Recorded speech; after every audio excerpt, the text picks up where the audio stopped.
Alright, students, so we are going to see the applications of derivatives. So our case is real estate case, and we want to optimize the purchasing uh, of the land. So aim is to purchase a land in a way that the cost has to be minimized and also get our tourist whatever the part of resort we are willing to purchase, our tourists get to benefit in the form of ocean view, that we are going to purchase this side as well for the resort, and that is width as well and the length as well, and the length by width it will give you a complete rectangular form of the land which we are going to purchase for the resort. The aim is to minimize the cost, but also we want to have some front view of the resort towards the ocean, so that when the tourists come they will get the benefit of opening the resort to portion towards the ocean. Due to ocean, the width side, this boardwalk area, that is which is towards the ocean bay, ocean side, is actually expensive. But if you purchase in depth the land, that is in the form of length, it is cheaper as compared to the front side. So the aim is to minimize cost as well, but we have to purchase this portion as well to get the benefit of ocean view, front view. So a large multinational conglomerate is interested in purchasing some prime boardwalk real estate at a major ocean resort. The conglomerate is interested in acquiring a rectangular lot which is located on the boardwalk. The only restriction is that the lot have an area of 100,000 square feet. So we only left with 100,000 square feet area. The only restriction is that the lot have an area of 100,000 square feet. Represent as a sketch of the layout with an X equaling the boardwalk frontage for the lot and Y equaling the depth. यानी कि X width को show कर रहा है आपके and Y is representing the depth, that is length of the lot. The seller of the property is pricing the lots at $5,000 per foot of frontage along the boardwalk. यानी कि front as अगर ये वाला portion आप लेंगे तो 1 feet के हिसाब से वो आपको पर फुट के हिसाब से वो आपको $5,000 पर फुट पे चार्ज कर रहा है, अगर आप लैंड इस पोर्शन पे लेंगे ज्यादा। और अगर आप यूं लेंगे पर फुट तो आपको जो है वो डेप्थ में अलोंग बोर्डवॉक $2,000 पर foot of depth away from the boardwalk. Boardwalk से जितना आप दूर हटते चले जाएंगे ओशियन की तरफ, जो बोर्डवॉक बना हुआ है उसके बाद तो आगे ओशियन है, तो फ्रंट व्यू से जितना आप अंदर की तरफ आते चले जाएंगे आपको पर फुट जो है वो 2,000 पर फुट आपको लैंड मिलेगी परचेज करने के लिए। यानी कि उससे डबल आपका फ्रंट व्यू है। डबल 2,000 का $4,000 होता है और ये $5,000 पर फुट पे आपको बोर्ड वॉक की तरफ फ्रंट व्यू की तरफ आपको पर फुट लैंड मिल रही है। The conglomerate is interested in determining the dimension of the lot which will minimize the total purchase cost. अब वो फ्रंट व्यू भी चाहते हैं और ओवरऑल टोटल कॉस्ट को मिनिमाइज भी करना चाहते हैं, ताकि मिनिमम कॉस्ट में उनके पास अच्छा खासा पोर्शन ऑफ लैंड आ जाए और फिर वो उसको टूरिस्ट के लिए यूज कर सके।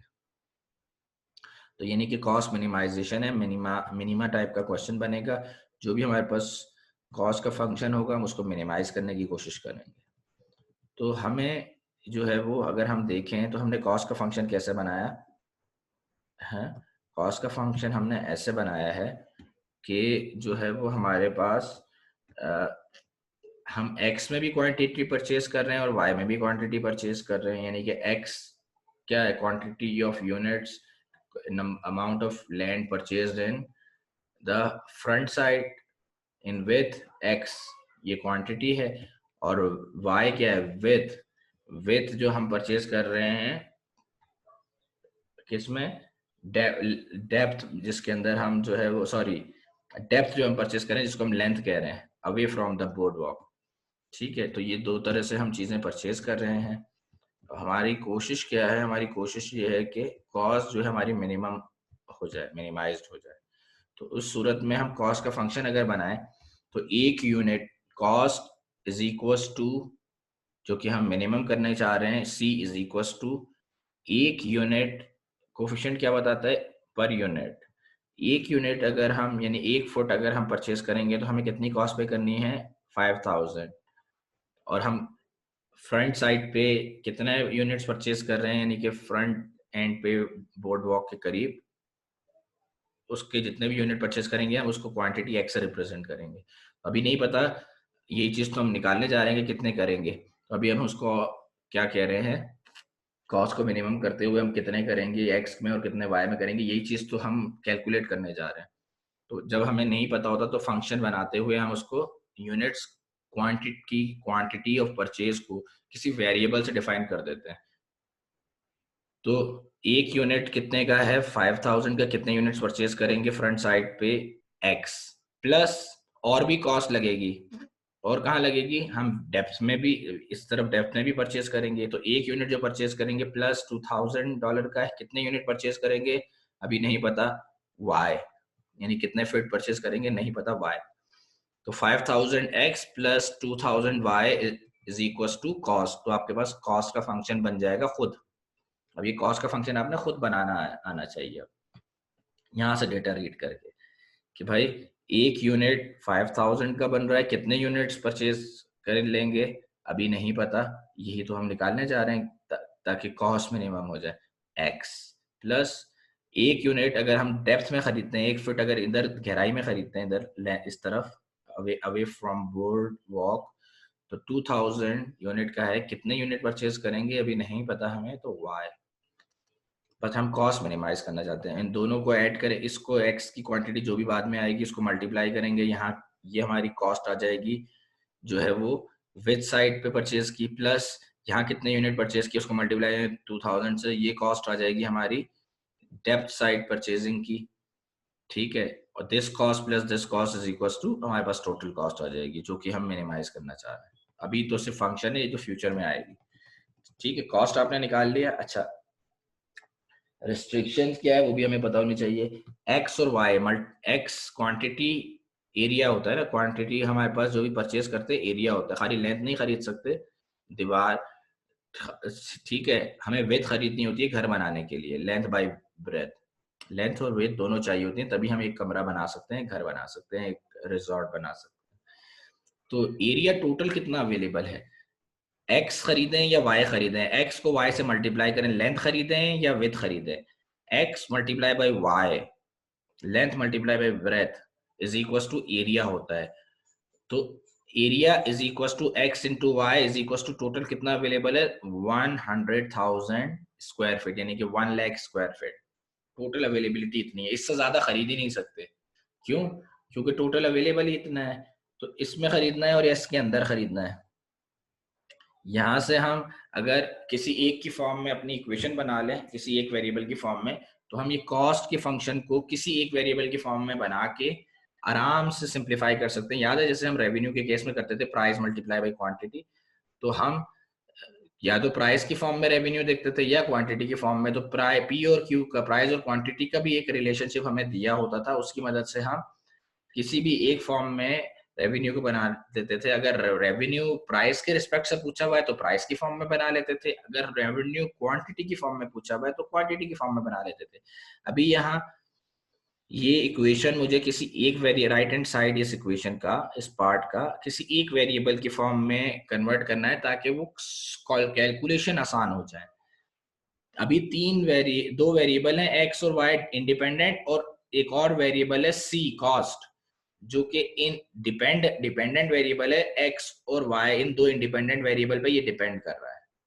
तो मेरी कोशिश ये होगी कि मैं इन दो इंडिपेंडेंट वेरिएबल की जगह किसी एक की इस जो हमारे पास जो कैलकुलेशन दी हुई है इसकी मदद से उस दो की इंडिपेंडेंट की जगह उस रिलेशनशिप को इस तरह से कन्वर्ट कर लूं कि किसी एक की फॉर्म में कन्वर्ट हो जाए, चाहे वो y की फॉर्म में हो जाए चाहे वो x की फॉर्म में हो जाए। तो अगर आप x की फॉर्म में कन्वर्ट करना चाह रहे हैं पूरी इक्वेशन को, तो y को यहाँ रहने दें और x को उठा के दूसरी तरफ ले जाए 1000/x, तो y की वैल्यू पता चल जाए। अगर y को खत्म करना है तो y की जगह आप 1000/x लिख दें, तो अब ये y नहीं रहेगा, ये पूरी इक्वेशन x की फॉर्म में हो जाएगी।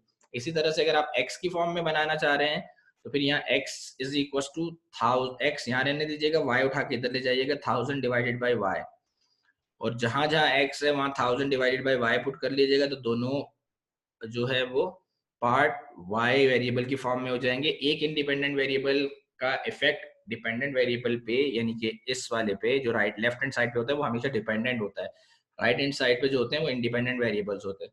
तो एक वेरिएबल का इफेक्ट, इंडिपेंडेंट वेरिएबल का इफेक्ट एक डिपेंडेंट वेरिएबल पे कैलकुलेट करना आसान हो जाता है इस तरह से। तो किसी एक की फॉर्म में अगर हम कन्वर्ट कर लें, तो यहाँ देखें इन्होंने सबको x की फॉर्म में कन्वर्ट, इन दोनों को x की फॉर्म में कन्वर्ट करने के लिए y की इक्विवेलेंसी x पे कितनी है वो निकाल ली। y बराबर है 10,000x की, y को यहाँ रहने दिया, x को यहाँ ले जाकर डिवाइड कर दिया। Now when y is equal to 1000/x, तो उसने ये रिप्लेस कर दिया y की जगह, तो 5000x तो वैसे ही रहा, 2000 y था, y की जगह उसने 1000/x पुट कर लिया। तो ये x 2000 ने 1 लाख से मल्टीप्लाई खाया, तो ये हमारे पास तकरीबन 200 मिलियन हो गया डिवाइडेड बाई x हमारा एलसीएम आ जाएगा, या फिलहाल यहीं रहने दें। जब हम कॉस्ट मिनिमाइज इसको ऊपर ले जाते हैं डेरिवेट कर लेंगे तो x की पावर में लिख लेते हैं सब चीज़ों को, दोनों पॉसिबिलिटीज हैं हमारे पास, ठीक है। या इसको ऐसे ही रहें x की ऊपर पावर की फॉर्म में लिख देंगे x की पावर -1 और फिर उसको डेरिवेट कर लेंगे, इस तरह से कर लेंगे। फिलहाल हमारे पास ये जो आया है कॉस्ट का फंक्शन, वो क्या आ गया है, ये रहा, ये हमारा कॉस्ट का फंक्शन आ गया जिसको हम एक्चुअली में मिनिमाइज करने जा रहे हैं। वो ओरिजिनल फंक्शन ये है। फिर वही करना है जो हम पहले करते थे, इस कॉस्ट के फंक्शन का डेरिवेटिव लेंगे, उसको इक्वेट करेंगे जीरो के, जैसे इक्वेट करेंगे जीरो के तो वहां से x की वैल्यू आ जाएगी, यानी कि टर्निंग पॉइंट आ जाएगा कि हमारे पास जो है हमने कितनी विथ में चीजें खरीदनी है, उस x की वैल्यू को उठा के ऊपर हमारे पास फंक्शन दिया हुआ है वहां पुट करेंगे, इस फंक्शन में पुट करेंगे तो कॉस्ट की इक्वेशन आ जाएगी, यानी मैक्स मिनिमम कॉस्ट पता चल जाएगी, और वही x की वैल्यू जो xy is equal to 1 lakh है वहां पुट करेंगे, तो हमारे पास y की वैल्यू भी पता चल जाएगी कि टोटल हम डेप्थ में कितना खरीद रहे हैं और विथ में कितना खरीद रहे हैं। तो इसको हम देख लेते हैं आगे, ठीक है। यहाँ इस फंक्शन का हमने जब डेरिवेट किया तो x के पावर 1 था, 1 आके 5000 से मल्टीप्लाई हो गया, और x 1 - 1 0, तो x खत्म हो गया। ये x की पावर डिवाइड में इसको इंटीग्रेट करने डेरिवेट करने से बेहतर होता है कि इसकी पावर x को ऊपर ले जाए, डिवाइड में x से ऊपर लेके जाएंगे तो x की पावर -1 हो जाएगी, -1 जब प्लस से मल्टीप्लाई होगा तो -1, फिर -1 में से -1 एक और करना था तो x की पावर -1 -1 -2 हो गई, और ये 2 लाख अपनी जगह वैसे ही। और फर्दर जब हम इसको सिंप्लीफाई करेंगे, ठीक है, तो ये हमारे पास डेरिवेटिव ये आ गया। डेरिवेटिव में से x की वैल्यू निकालने के लिए हम हमेशा क्या करते हैं, डेरिवेटिव वाली साइड को c-x को इक्वेट कर देते हैं जीरो के, ये देखे जैसे यहाँ हुआ हुआ है। जब हमने इसको जीरो के इक्वेट किया तो ये डिवाइड में x² था, 2000 ये प्लस, ठीक है, -2000, और थोड़ी देर के लिए x -2 को ये समझ लें कि अगला स्टेप हमने कर लिया, -2000 x² डिवाइड में लिख दिया, इस फॉर्म में वापस ले आए। ये माइनस का उधर जाएगा तो प्लस का हो जाएगा, और 5000 या ऐसे कर लें, या 5000 को उठा के उधर ले जाए, माइनस का 5000 हो जाएगा, माइनस से माइनस कैंसिल हो जाएगा तो दोनों वैल्यूज प्लस की हो जाएंगी, इधर वाला माइनस और इधर वाला माइनस कैंसिल हो जाएगा। अब मैं क्योंकि आपको उस तरफ पहले लेके जाना चाह रहा था ताकि वैसे प्लस भी रहता, माइनस कैंसिल भी नहीं करना पड़ता, और इंडिपेंडेंट जिस वेरिएबल की वैल्यूज निकालनी होती हैं उसको हमेशा लेफ्ट हैंड साइड पे रखते हैं। तो आप क्या करेंगे कि 2000 बाय एक्स स्क्वायर जो यहाँ है इस तरह से बाय एक्स स्क्वायर, इसको माइनस को उधर ले जाएंगे, प्लस का हो जाएगा। ठीक है, जब ये प्लस का हो जाएगा तो एक्स स्क्वायर इस तरह से जो है हम 2000 बाई एक्स स्क्वायर को जब हम उस तरफ लेके जाएंगे जैसे इसमें किया हुआ है या जैसे मैं बता रहा हूँ, जैसे आपको दिल करे कर लें, सिंप्लीफिकेशन बता रहा हूँ। सिंप्लीफिकेशन जो है वो 5th-6th सेमेस्टर का पार्ट है, तो आप जिस तरह से दिल चाहे कर सकते हैं। ठीक है, तो 5000 is equal to 2000 divide by X square. ये एक्स स्क्वायर वेरिएबल है, इसकी तो वैल्यू निकालनी है, इसको उधर ले जाएंगे तो ये इधर डिवाइड हो रहा है उधर जाके मल्टीप्लाई हो जाएगा। 5000 इधर मल्टीप्लाई हो रहा है इधर आके डिवाइड हो जाएगा, तो X square is equal to 200 million divided by 5000। तो ये 3 जीरो से 3 जीरो चले गए, 5 4 20 हो गया, यानी कि 400 यहाँ 40 यहाँ से आ गए और 1000 यहाँ से आ गए, 3 जीरो यहाँ बच गए। एक्स स्क्वायर की वैल्यू आ गई 40,000। अब हमें तो x की वैल्यू चाहिए एक्स स्क्वायर की नहीं, तो दोनों साइड रूट ले लेंगे, लेफ्ट हैंड साइड पे भी रूट ले लेंगे, इधर भी एक्स स्क्वायर के ऊपर भी इधर भी। तो एक्स स्क्वायर से जब रूट हटता है तो x रह जाएगा, और रूट का अंश के हमेशा दो रूट्स आते हैं। जब भी हम क्वाड्रेटिक इक्वेशन को सॉल्व करते हैं दो रूट आते हैं, एक प्लस में एक माइनस में। ठीक है, जब भी हम रूट लगाते हैं राइट हैंड साइड पे इसलिए प्लस माइनस दोनों लगाते हैं। तो x की दो वैल्यूज आ गई, प्लस 200 फीट आपने परचेज करना है या -200 फीट। -200 फीट तो परचेज ही नहीं कर सकते, मैंने कहा -2 पेंसिल्स ली, मेरे पास -2 ग्लास हैं, इट इज मीनिंगलेस। माइनस जो है प्रैक्टिकल एप्लीकेशन में मैथमेटिक्स में प्लस माइनस बोथ अवेलेबल होते हैं वैल्यूज, पर जब हम उन वैल्यूज को रियल वर्ल्ड में लेके जाते हैं तो कुछ चीजें मीनिंगलेस हो जाती हैं। इसी तरह से -200 फीट इज मीनिंगलेस, तो -200 मीनिंगलेस है लेकिन +200 तो मीनिंगफुल है। तो हम वेरिएबल हमारे की वैल्यू आ गई, एक्स में हम कितना परचेस कर रहे हैं 200 feet. So the critical point -200 is meaningless, x is equal to 200 is meaningful. अब हम इसका जो है वो देखेंगे कॉस्ट कितनी लगी है, और जैसा कि मैंने आपको बताया कि मिनिमा है, कॉस्ट है तो मिनिमा का ग्राफ बनेगा, यानी कि यू शेप बनेगा, सबसे मिनिमम पॉइंट निकालेंगे, इस तरह का कुछ ग्राफ बनेगा मिनिमा का, नीचे नीचे मुड़ के नीचे की तरफ जाता हुआ। ठीक है, तो ये वैल्यू जो भी आएगी जिस पॉइंट पे हम बात कर रहे हैं वो मिनिमम वैल्यू होगी सबसे। इस केस में हमारे पास ये हमें पता होता है कि जहाँ पे भी कॉस्ट मिनिमाइजेशन के कॉस्ट का फैक्टर आता है वो या एक्सपेंस का आता है वो मिनिमम ही होता है, लेकिन फिर भी हम उसको जरूर टेस्ट करते हैं। बीइंग अ मैथमेटिशियंस अपनी जो है उसको टेस्ट करते हैं कि जो हम कर रहे हैं वो सही है या नहीं, तो उसके लिए हम सेकंड डेरिवेटिव टेस्ट लगाते हैं। सेकंड डेरिवेटिव टेस्ट करेंगे उसका, यानी इसी फर्स्ट डेरिवेटिव को फिर से डेरिवेट करेंगे, सेकंड डेरिवेटिव हो जाएगा। फिर वहाँ x की जो भी 200 वैल्यू आ रही है वो 200 वैल्यू पुट कर देंगे। ठीक है, तो जितनी भी हमारे पास वैल्यूज हैं उनके अगेंस्ट अगर हमारे पास जो है वो आंसर आ रहा है, अगर वो आंसर जो भी हमारी वैल्यू आ रही है वो आंसर अगर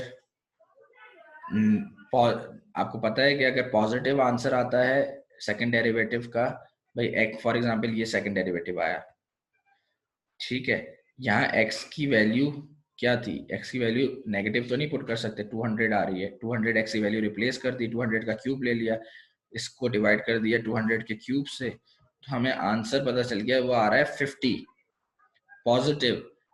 अगर सेकंड डेरिवेटिव के आंसर पॉजिटिव आए, हमें वैल्यू से कोई कंसर्न नहीं है, 50 60 70 पॉजिटिव और नेगेटिव से कंसर्न है, पहले भी बता चुका हूँ। अगर फर्स्ट डेरिवेटिव का आंसर हमारा पॉजिटिव आ रहा है तो इसका मतलब है कि वो मिनिमा बनेगा, और अगर सेकंड डेरिवेटिव टेस्ट का आंसर जो है वो नेगेटिव आ रहा है तो आंसर जो है वो जो भी हमारा ग्राफ होगा आंसर में वो हमेशा मैक्सिमा का ग्राफ बनेगा। तो ठीक है, हमें पता था कि मिनिमा का बनना चाहिए, कंफर्म हो गया, 50 पॉजिटिव आ रहा है, पॉजिटिव पे मिनिमा बनता है, कंफर्म है। फिर हम जो है वो कॉस्ट कितनी लगेगी ये भी निकाल लेते हैं। वो कैसे पता चलेगा, x की वैल्यू 200 को उठा के कॉस्ट के फंक्शन में पुट कर लेंगे तो हमें पता चल जाएगा कि मिनिमम कॉस्ट कितनी लगेगी, और y में कितना खरीदेंगे तो वो भी हम जो है वहां पे पुट कर लेंगे, तो उससे पता चल जाएगा। तो मैं फर्दर इस चीज को एक्सप्लेन कर रहा हूँ। देखें, x मल्टीप्लाई बाई वाई बराबर था 100 लाख के। ठीक है, x में खरीद रहे हैं या y में खरीद रहे हैं, उनको आपस में मल्टीप्लाई करें तो टोटल स्क्वायर फीट कितने थे, 100,000 यानी कि 1 लाख। अब 200 अगर आपने जो है वो x में खरीदे यानी फ्रंट साइड पे खरीदे, और देखने से पता चल रहा है कि कम खरीदे क्योंकि वो एक्सपेंसिव ज्यादा थे, तो बाकी विड्थ में डेप्थ में कितने खरीदे, लेंथ में कितने खरीदे डेप्थ वाली साइड में। तो हम ये जो यहाँ पे शुरू में हमने रिलेशन बनाया था y और x के दरमियान, अगर आपको याद हो ऊपर ये वाला y और x की फॉर्म में जो हमने रिलेशन बनाया था, ये y बराबर है, यहाँ x की वैल्यू पुट कर देंगे तो y की पता चल जाएगी कि हमने डेप्थ के अंदर यानी कि लेंथ में हमने कितनी लैंड परचेज की है, कितने फीट। तो उसके लिए हमने x की वैल्यू 200 यहाँ पुट कर दी, तो हमें पता चल गया कि y में हमने जो है वो 500 फीट हम परचेज करेंगे। तो हमारी जो टोटल लॉट होगी 200 बाय 500 यानी कि पूरा 200 multiply by 500 square feet multiply करेंगे तो कितना बनेगा, वही तकरीबन 100 लाख स्क्वायर फीट पूरा, यानी कि जो बनी बची भी हमारी लैंड थी, हम अगर वो सारी परचेज कर लें और सस्ते में खरीदें तो हम 200 फ्रंट वाली साइड खरीदेंगे जो कि हमारी 1 लाख की डिमांड थी, हम 1 लाख स्क्वायर फीट परचेज करना चाह रहे थे। वो हम इस तरह से परचेज करेंगे कि हम फ्रंट साइड के 200 फीट परचेज करेंगे और डेप्थ में 500 फीट, तो मल्टीप्लाई करेंगे लेंथ मल्टीप्लाई बाय ब्रेथ, तो हम टोटल जो है 1000 स्क्वायर फीट परचेज कर लेंगे जो कि हम चाह रहे थे परचेज करना, और हमें हमारी कॉस्ट भी मिनिमम हो जाएगी और हमें हर पोर्शन में छोटा सा हमें फ्रंट व्यू में ओशियन व्यू भी मिल जाएगा। ठीक है, और हमारी कॉस्ट मिनिमम होगी, कितनी होगी कॉस्ट मिनिमाइजेशन के लिए, या तो एक्स वाई जहाँ दोनों वैल्यू है वहां पुट कर लें डेटा, तब वहां आंसर आ जाएगा। यहाँ जहां आपने कॉस्ट को या यहाँ एक्स की वैल्यूज पुट कर लें तो आपको टोटल कॉस्ट की वैल्यू पता चल जाएगी, या शुरू में हमारे पास बहुत सिंपल इक्वेशन दी हुई थी, यहाँ एक्स की पुट कर लें या वाई की पुट कर लें, इसको इससे मल्टीप्लाई कर लें, इसको इससे मल्टीप्लाई कर लें, जो टोटल है उनको ऐड कर लें, आपके पास टोटल कॉस्ट आ जाएगी जो कि आपने आप आपकी जो आपने एक्सपेंस की है इस पूरी लॉट को परचेज करने में। ठीक है स्टूडेंट्स।